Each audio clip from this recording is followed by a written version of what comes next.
Good afternoon, everybody. On this Monday, August 18th, 2025, I've got all of your stories for your rush hour ride home. We've got a Harry Potter sighting in the UK. We'll share the first look at the filming of the new prequel. And then we have reactions to the Baldoni versus Lively case as lawyers weigh in on the ridiculous accusations made by Isabela Ferrer's legal team.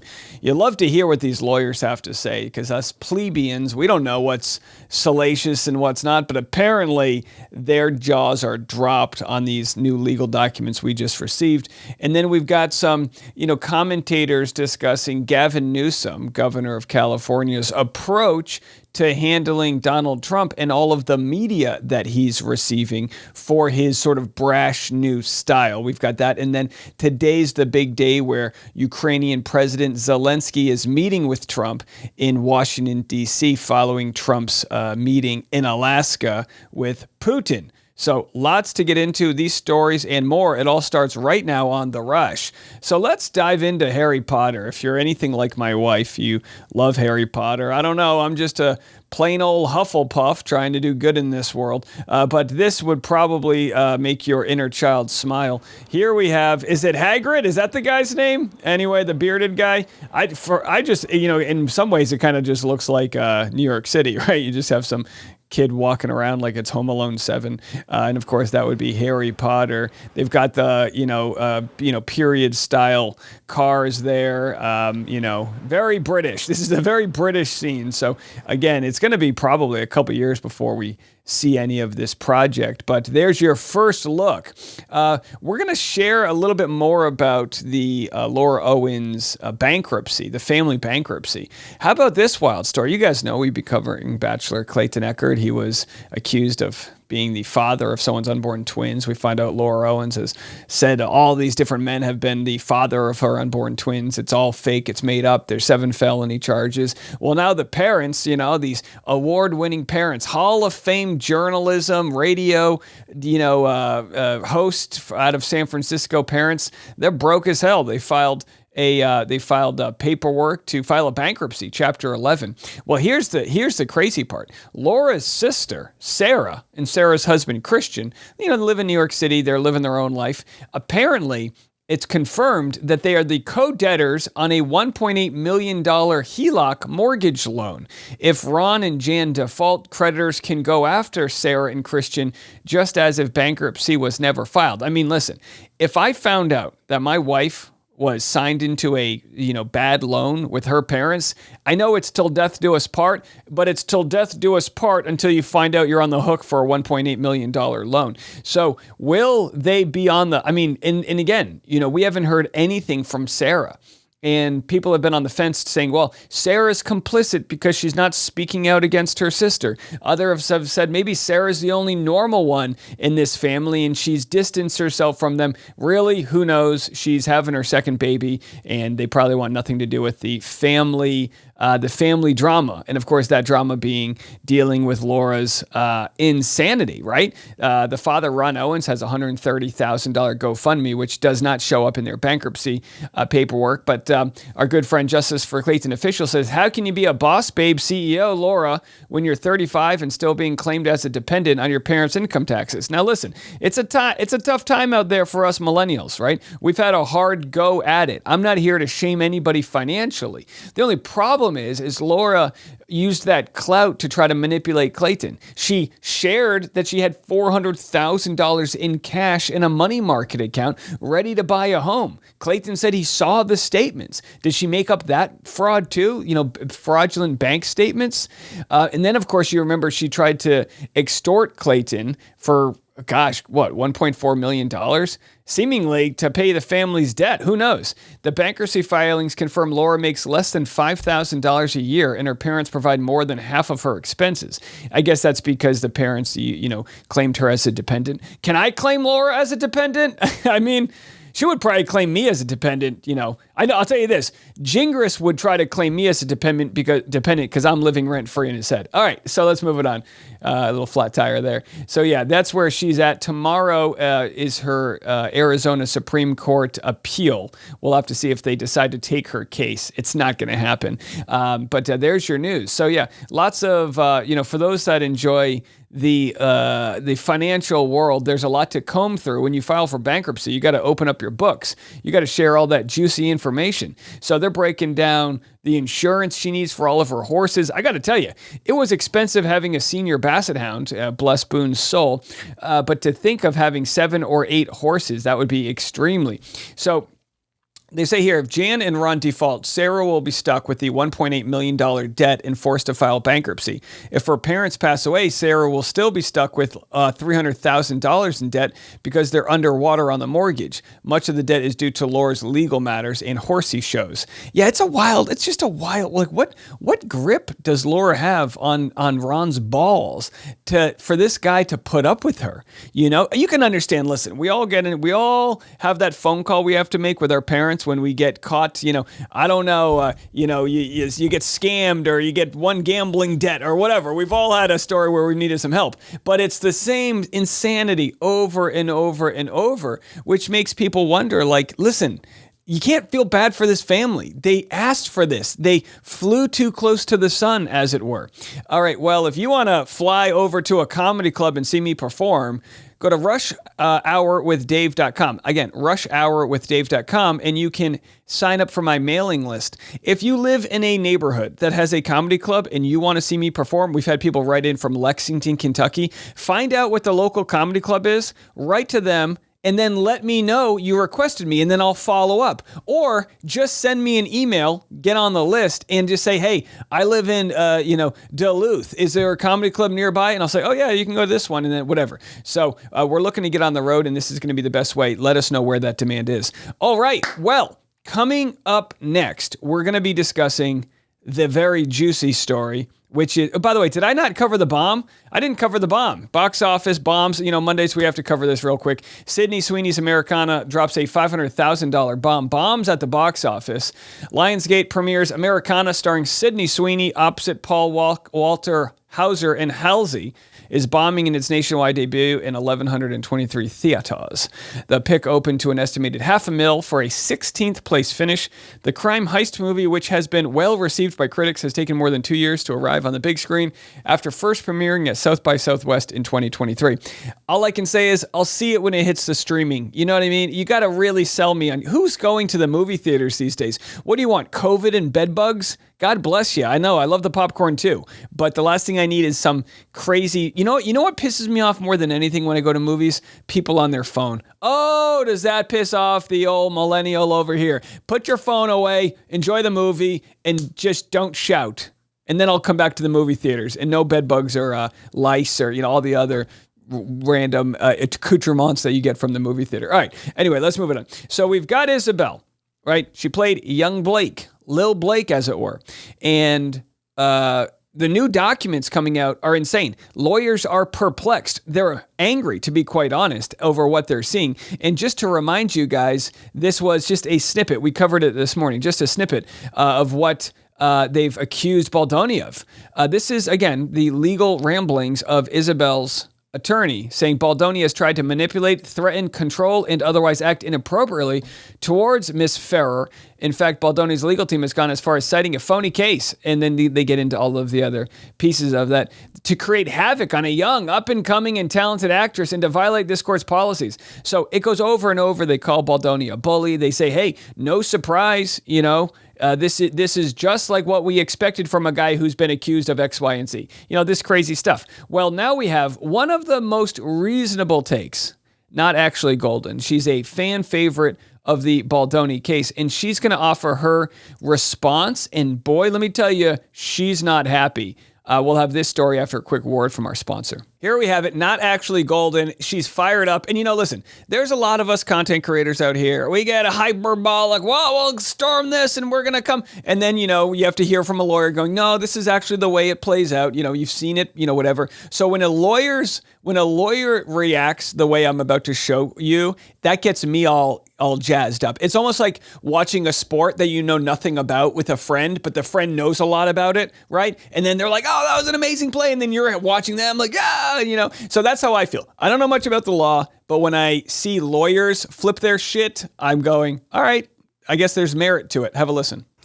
I don't know if it's Monday morning, but this Isabela Ferrer shit has got me fired up. Woo. This is a hatchet job. Get fired up. Take that sip of coffee. Let's go. This is bullshit. And I'm going to tell you why. Please. And let me be clear. This is not about Isabela Ferrer. Do not blame Isabela Ferrer in the slightest. She is a young woman. She is an artist. She is just trying to deal with what is probably a very difficult situation for her. This is not in any way, shape, or form an indictment of her. I like that she prefaces that, but also Isabel's 26. All right? She's an adult. She's got a bodily autonomy. She's, she played a teenage version of Blake, but she is no teenager. She's old enough to rent a car. She's off her parents' insurance. So Isabel, she's going to get what's coming to her, which is going to be obviously fans of Baldoni not too happy. But what these lawyers have done in her name makes my blood boil. And it makes my blood boil because it is the kind of sort of lowbrow, hacky lawyering that makes me really upset. Shots fired. I have had my moments where I have not been thrilled with either the Lively attorneys nor the Baldoni attorneys in this case, but they are good lawyers. They are practicing at a pretty high level, but this is not that. Wow. Not actually golden telling Isabel's lawyer to knock it off. This is not that. First of all, you lost me when you signed a declaration under penalty of perjury with the court, and you didn't even spell the name of Wayfarer right. They spelled it wrong. By the way, they also misgendered Isabel. They called her Mr. Ferrer on one of the filings. And then they spelled it wrong throughout the entire document. Now, I do enough captions on videos about Wayfarer that I know that sometimes it auto-corrects to like Wayfair the furniture company. But this is intentional. This is just sloppy bullshit, and it already has me mad. Sorry, that's how I was taught. But essentially what is happening here is that Isabela Ferrer responded to a subpoena from Lively and now doesn't want to respond to a subpoena from Wayfarer. Yeah. She doesn't want to talk to them. She doesn't want to deal with them. That's it. And again, I don't necessarily blame her because I'm sure she is in a very awkward position here. But what her lawyers have ginned up as the reasons and then flipped it to act as if what the Wayfarer legal team is doing is something that's like borderline criminal. I mean, they use the word extort, is such a misrepresentation of how this stuff works. And of course, they're looking for sanctions. I mean, it's absolutely wild. This is terrible PR for Isabel. Terrible. Now, even if Baldoni was a proven monster, you could understand coming at him like this. But anybody who's read any of this knows it's a toss-up at best if you're on the Blake Lively side. At worst, Baldoni's completely innocent of a very successful, powerful person leveraging, their womanhood. Leveraging the Me Too movement, leveraging all of this against him in order to commandeer the rights and the edit of the film. That's most likely what happened. So for Isabel to kind of stick to that side, it's like, at what level of delusion do you exist? Also, I just have to say that Little Girl Attorney did a good video on it. Britt did a good video on it. I know Risky Business is going to do her insurance thing. Dave Neal from the Rush Hour podcast. Come on now, actually, Golden. Where's the love? These TikTokers, they don't even know we exist. They don't even know we're over here. Okay. Thing I'm looking forward to. This is just my piece of the puzzle. All of those videos are good to watch. So it appears that her employment contract, like a lot of them, has... So then she gets into the specifics. Again, you have to go watch it. I'm not going to play her full 10-minute clip. But basically, as Not Actually Golden says here, is everything that Isabel is accusing Baldoni of doing, saying this is deceitful and wrong and whatnot, is all above the board, normal stuff, just normal lawyering stuff. So here's a clip. And by the way, this is why I say you got to treat Isabel as if she's got her own autonomy here.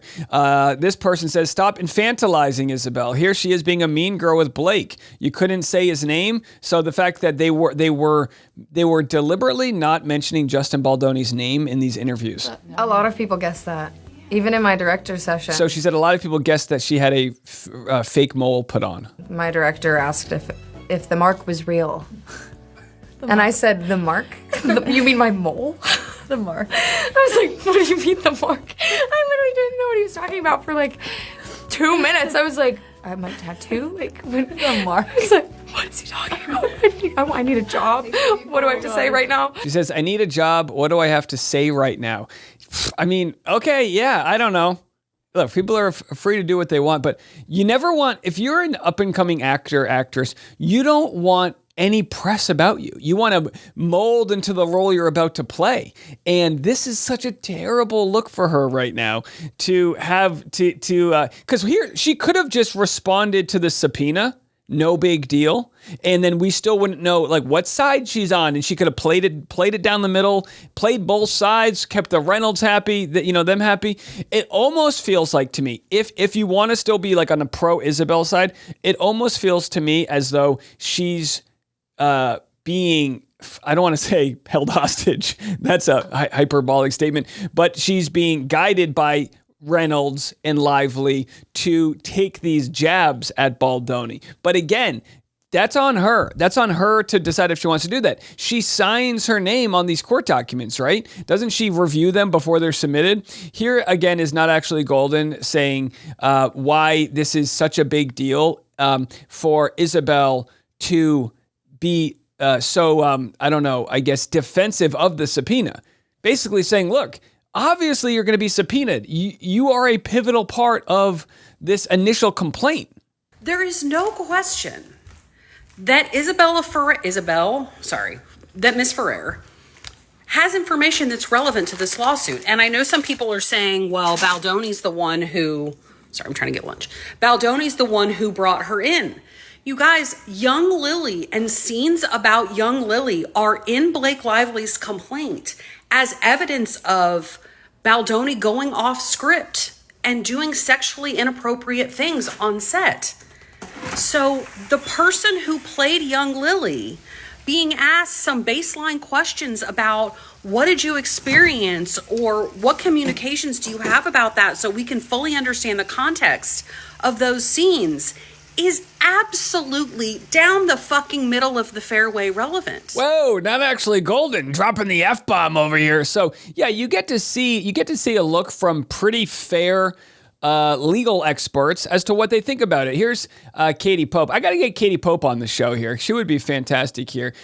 She replies to someone saying, kiss your career goodbye, Isabella. Now, look, she can recover from this. We've yet to see, we got to see this thing to the finish line before I can say anything about that. But here's what Katie has to say. Literally just out walking the dogs. And I was literally just thinking, this is probably not a good career move for her to not be kind of playing nice in the sandbox. No doy. With her employer. Unless she just wants to be employed by Blake and Ryan in the future. Because most employers would want their employees to testify if there is something that they might have knowledge to, right? And to play nice there. They're not necessarily where they're not asking her to lie. I'm not saying that, but at least be like, okay, sure. Like, I will, you can hire my lawyer and I will tell you what I know, right? It feels to me as though Justin Baldoni, and again, we don't know for sure, but it feels to me as though Baldoni feels as though nothing bad happened, so he would want her to testify. You wouldn't want somebody to testify if you knew they had damning information on you, right? You would kind of like push that away. So for Baldoni to want to subpoena her for the records, it kind of shows you everything he said all along, which is air it all out, share it all. I want every text message out there. I want it on a website. I want you to see all the footage. Show it all. There's nothing to see here, nothing to hide. Blake Lively's side, she was trying to make in her complaint, she was trying to make the comparison that Baldoni was being kind of a pedophile. That's the complaint she was trying to make, right? She was saying, oh, he was saying these weird things about orgasms with a actress that was playing an underage part, when in fact the actress is like 24. And we don't even know what happened. I would love to see those conversations on set. Was Baldoni saying, okay, this is the first sex scene, so we need to show passion and all of that? No, it was hot. That was good. Is it creepy for the director to tell the actor that they are accomplishing what the scene is intending to push forward? I would love to see all of the audio. I'm sure they record audio like all day long. They might not have the video rolling, but chances are if Baldoni, especially if there's an intimacy coordinator on set, chances are they've got that all lined up. That's all there. We're going to see this. And from everything we've seen so far, from all of the evidence that's out there, we have yet to see a moment where Baldoni lived up to the accusations they levied on him. That's where we're at. So when the jury looks at this, they're going to go, honey, sit the fuck down. You want to talk about shitty work? There's a lot of bad work out there. This wasn't it. And again, we'll have to see, We'll have to, and now, if he's creepy on set, breathing all over her, going, yeah, that's the one, let's rehearse it in my trailer, then we have a conversation. Absolutely.